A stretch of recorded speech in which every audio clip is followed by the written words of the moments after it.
I wish to welcome my brothers and sisters, my friends and fans. I welcome all of you to this year 2021, wherever you are, in Enugu State, in Nigeria, or in any part of the world. I thank God for your life. Thank God for bringing you and keeping you and all the plans you have for yourself. Having brought you so far, I know God will not disappoint you.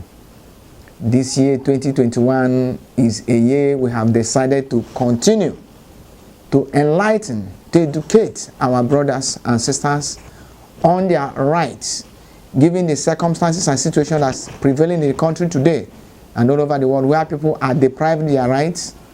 That's why we are deciding to go ahead this year to teach people, educate them on their fundamental right. I remain your friend, your brother, Barrister Jerry O. Enoja, a legal practitioner here in Enugu, Eastern Nigeria and Nigeria. You're welcome. Now, why is this the need for this fundamental right? We talk of fundamental rights, people doesn't know, people don't understand. It's not an issue that you are educated. You may be educated in many other fields, because I have seen people who are educated, who have PhDs, but they suffer the same thing with those people who are not educated. You see those not educated, the illiterate ones, they still suffer the same thing. So that made it possible for us to put up this program to enlighten people on their fundamental right. Why do we enlighten people on your fundamental right?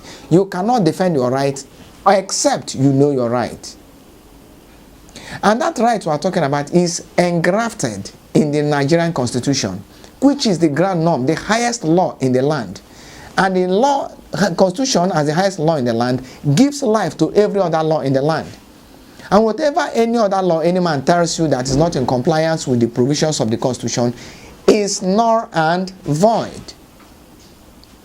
Number one, we have to look at these rights. Let me start from section 33 of the 1999 Constitution of the Federal Republic of Nigeria, which says you have the right to life. We have to start with life, because you cannot plan, you cannot do anything except you have life. The law says that nobody can deprive you of your life except as provided by the law. So you have the right to live. That's number one. In essence, you have the right to defend that your life.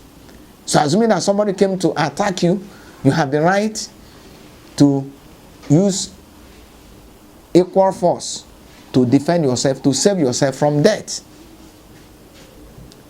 But there are exceptions. For example, if somebody has committed a crime and is under the sentence of the court, he's sentenced to death. If you have committed a capital offense and it is proved in the court, because that's the only time your right of life can be deprived.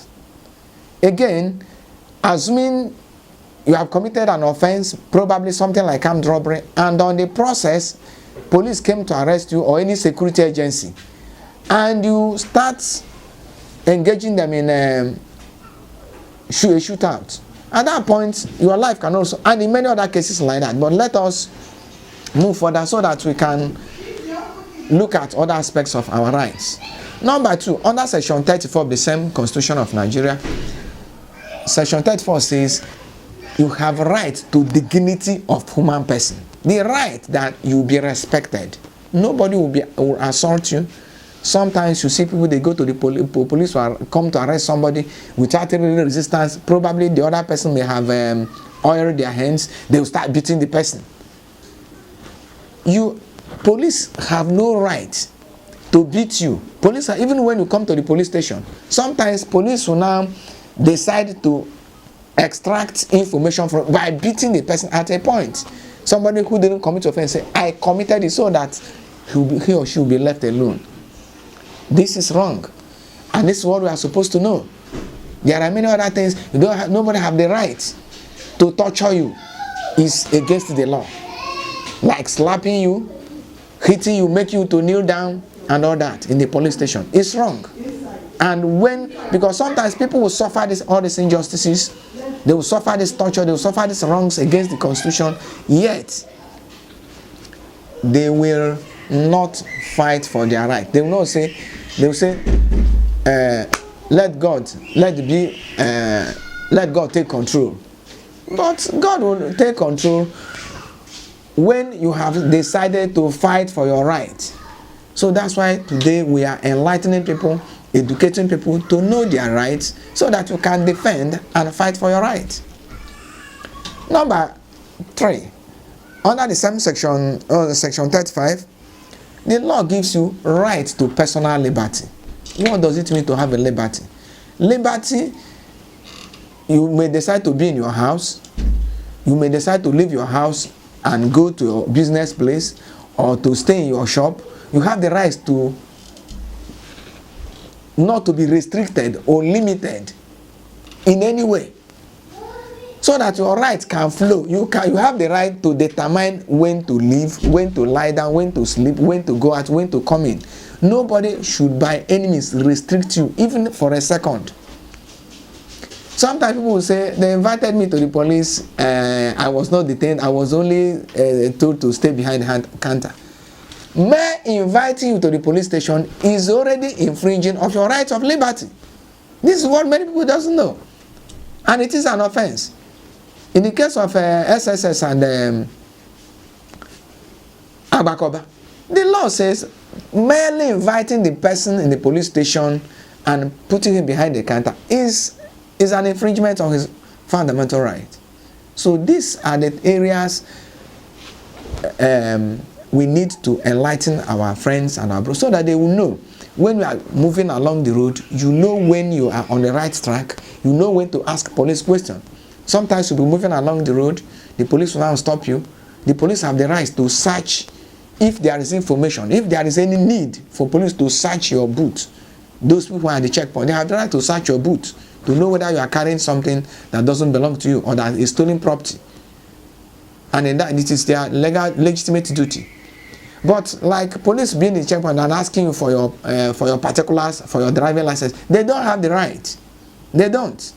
But people doesn't know. Sometimes you see people when you are going along the road, you see police will be looking for their particulars, looking at their license and all that. Even some of them who doesn't know how to read those things, just to keep the person there, is already infringing on your right.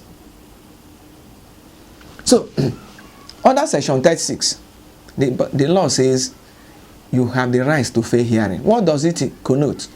It means that if there is an allegation against you, somebody have alleged something against you, either in the police station or either in the law court or either in your kindred or anywhere, you have the right of reply. The law says you must be heard. Nobody will just make allegations, no matter how rich, how weighty, how influential that person is. The position of the law is that you must be given an opportunity to present your own case in defense of yourself. At no point in time should because sometimes when you come to the police station, for example, you see somebody, after the other person have explained, the police will not even allow the other person to talk. They will descend on the person and be battering the person. At that point, they are infringing on your rights. And you have to know this. You have to consult a lawyer. When you come to police station also, you have the right, whenever there is an allegation. After making the allegation, you can say, okay, let me see my lawyer before I respond. It is your right. Also, it is your right for whenever police comes to arrest you, they have to inform you of the reason for the arrest. Because sometimes there are identical persons. They may mistake you for another person. So that you have proper information. Maybe they are arresting somebody who have committed a crime in one local government and you have not even been in that local government for all your life or for months. You have to explain, I am not the person. And the police have the duty to investigate to find out whether your explanation is right or wrong. But if you have committed an offense, the police have the legal duty, the legal responsibility, because the most primary importance of their work is the prevention of crime and the protection of lives and property. So whenever there is a complaint to the police on infringement or commission of criminal act, the police have to come in order to resolve the issues. Also, we have to look at another right, the right of privacy. Somebody cannot barge into your house. Maybe police now come without search warrant and say, we have come to search you. They start searching your house. It's not done. It is your right for you for the police to present a search warrant. And if police comes to arrest you, note this: if they want to search you or to search your house, the first thing the law says, they will bring 2 responsible persons in the neighborhood who will stand, and you yourself that have come to search, you will search them in the presence of those 2 neighborhoods and make sure that they are not having anything incriminating in their body before they will be allowed to come into your house and search you. The purpose is for the law to protect you, so that somebody cannot just come into your house and throw something and at the end of the day claim that he got it in your house. We will be continuing in our next edition to enlighten you on your rights, so that when you are moving along the road, you are in your house, you are in your office, you know what to do at the right time and with the right persons. We will continue to do this subsequently in our further editions. We will enlighten you on the other rights. We'll also be dealing with land issues. Some of you who are not within this country, who purchased land, and when you return home, you will see that you have purchased litigation and troubles. We will enlighten you on the right procedures to follow, and you get what you are looking for. We'll also be enlightening you about the relationship of landlord and tenants, so that you know your rights as a tenant, you also know your limits as a landlord. We'll be dealing with other aspects of a lot of contracts. We'll be enlightening you before you enter into a contract with anybody, what and what you look for, what and what you do, so that you preserve that contract, so that you will not enter into an illegal contract. These things we'll be doing for you this year 2021, because we have had so many issues with people who have entered into troubles, not because they were dishonest or that they want to commit fraud, but because of little mistakes they make. And we have decided to assist you in contracting your businesses, in buying your lands, and doing some other things that will enhance your peace when you are at home. We should also be dealing with the issue of marriage, because if you look at the society today, there are many divorces, dissolutions of marriage in courts, dissolution of marriage that was contracted according to customary law. It is very painful, because it is not the will of God that it should be so. So all these things, we are ready this year to give you what you do, to give you the knowledge, to give you the principles you will apply, and your home will be a sweet home. Your home will be a lovely home. Your home will be a God-fearing home. Also, we are going to look at employer-employee relationship, because there are some employment that are tainted with statutory flavor, while others were not tainted with statutory flavor. There are differences in all this, and we are going to enlighten you when you get a job, in a job that's tainted to statutory flavor, and the one that's not tainted to statutory flavor, you know your rights, you know your limits. At the end of the day, even if you want to leave, you know when, how to leave.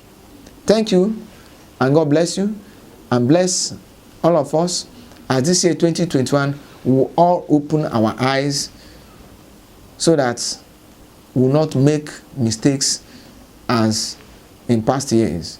Thank you, and God bless you. We'll meet in our next edition. I remain my humble self, Evangelist Barrister Jerry O. Enoja, a private legal practitioner based in Enugu State, Nigeria.